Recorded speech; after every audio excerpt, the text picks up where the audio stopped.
What's going on, everybody? I want to show you all the comic books that I picked up this week on Facebook Marketplace and at a local flea market. And a little bit of a backstory with all of these is I picked up 3 lots on Facebook Marketplace, and then I just picked up a small box at the flea market this morning. Now with these lots on Facebook, as some of you know, you can get pretty lucky, and some of it might just be garbage. But I think I got pretty lucky this past week. You can tell me what you think. And the best part about it is I'm notorious for, let's say, buying a lot for 200 bucks. You pick out 10 to 20 comics out of the 200 that you want to keep for yourself or maybe resell, and then you take that lot of junk. If we're big collectors, a lot of this bottom of the barrel stuff, it's junk. They're dollar bin comics. It's not stuff that I personally like to have.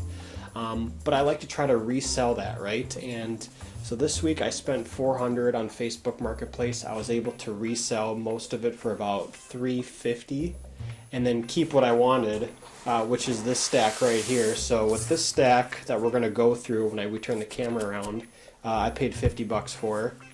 I'll just give you some sneak peeks. We got the Batman 317 classic cover with the Riddler, so we'll zoom in on that later.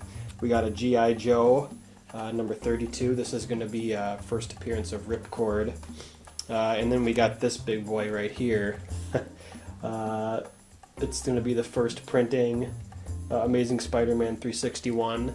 And I'm covering up the corner here because it could be a newsstand or it could be just a direct. So we'll see later. And then some other cool stuff in here. So like I said, we'll go through it all. Basically paid 50 bucks for all this, from buying that big lot, going through it.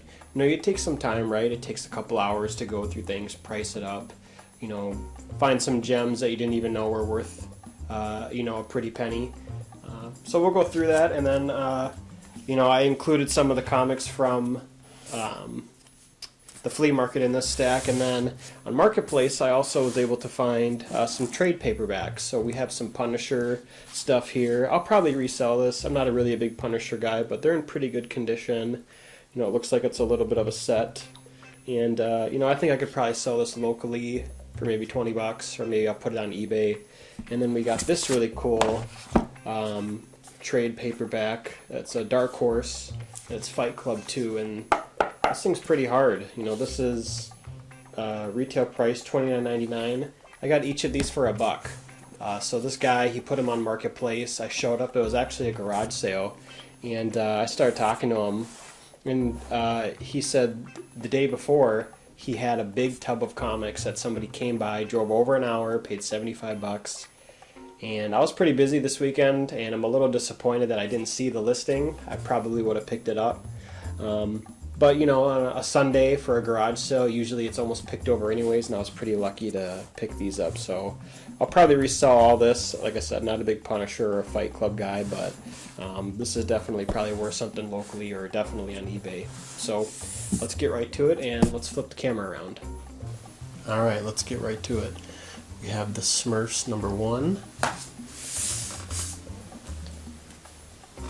The Smurfs number 2. Tom and Jerry. Wonder Woman number 83. This is a classic cover.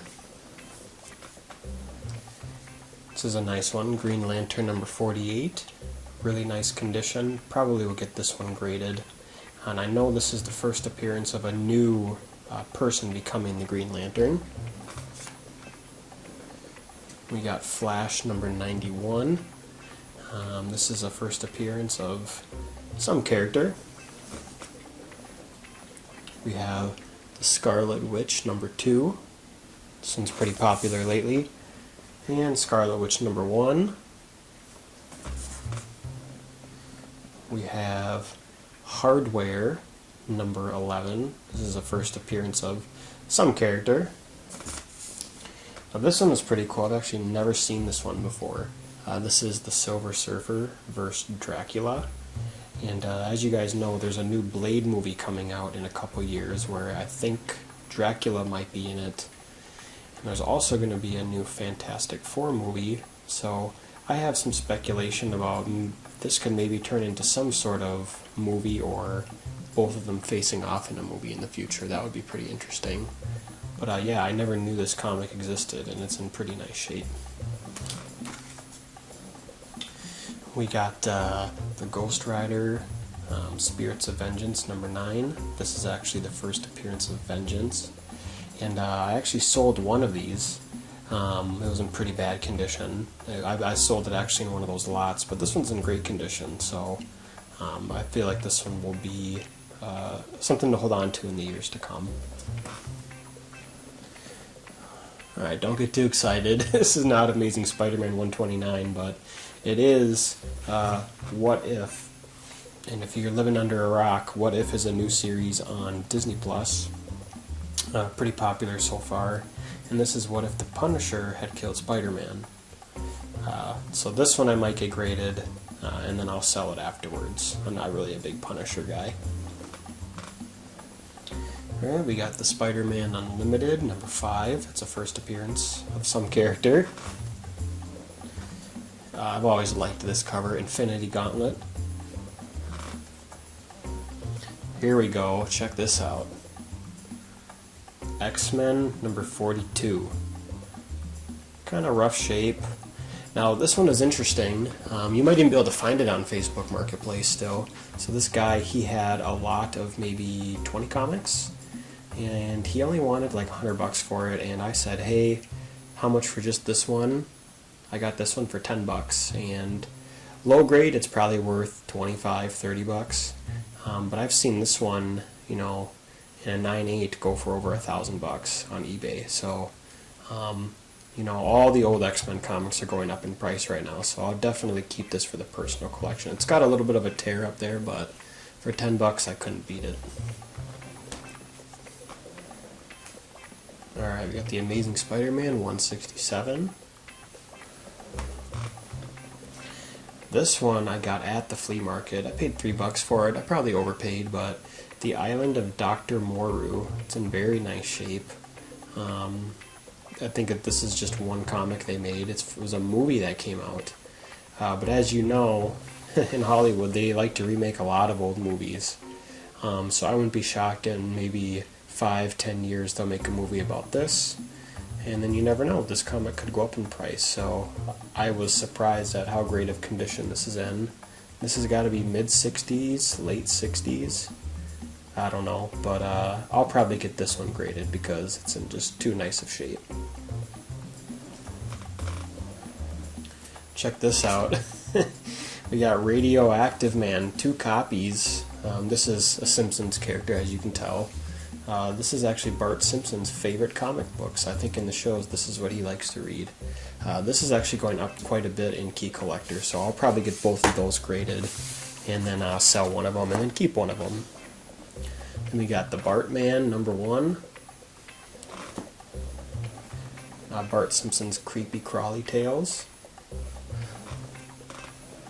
And then we got, whoops, looks like the stack is too big over there, so it fell down. But then we have Itchy and Scratchy Comics, #1.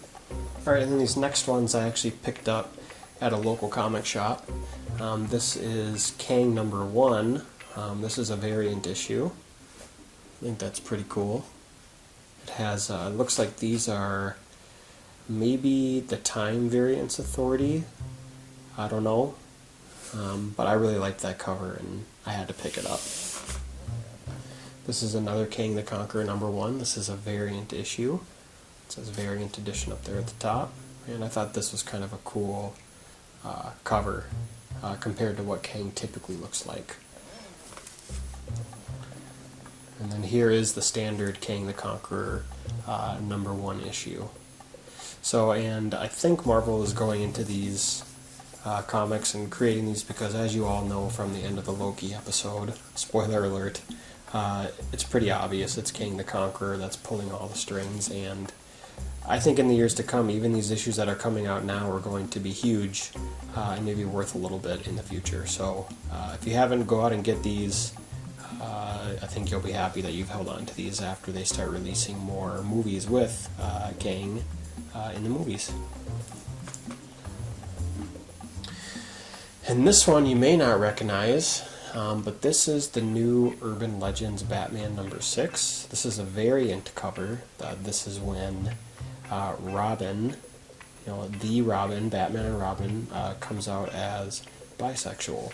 So, as you know how the world is nowadays, this is not surprising that this comic is very popular. And I had a buddy actually pick this up for me at a shop that he goes to, I think up in St. Cloud. So thank you, Chris, for getting this comic for me. I really appreciate it, and definitely you'll keep this one for the personal collection. Alright, you guys are going to be proud of me. I got this one today for $2 at the flea market. I mean, this is in really nice shape. Batman #317, classic Riddler cover. I think high grade and key collector had said it's worth $40. I mean, everybody thinks their stuff is high grade, right? So to be honest with myself, this is probably more of like a 7 out of 10, maybe 7.5. But yeah, I was pretty happy to pick that up. And then we have the G.I. Joe #32, first appearance of Ripcord. I also got this for $2 today at the flea market. And then the final one is this bad boy, Amazing Spider-Man 361, first appearance of Carnage, and it's the newsstand issue. So I'm very happy about that. And if you take a look in Key Collector, the newsstand versus the standard direct edition, this one is definitely worth more.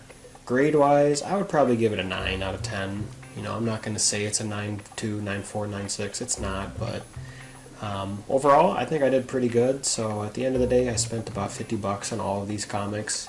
What do you think? Did I do a good job? Other than that, thank you for watching, and we will see you on the next video.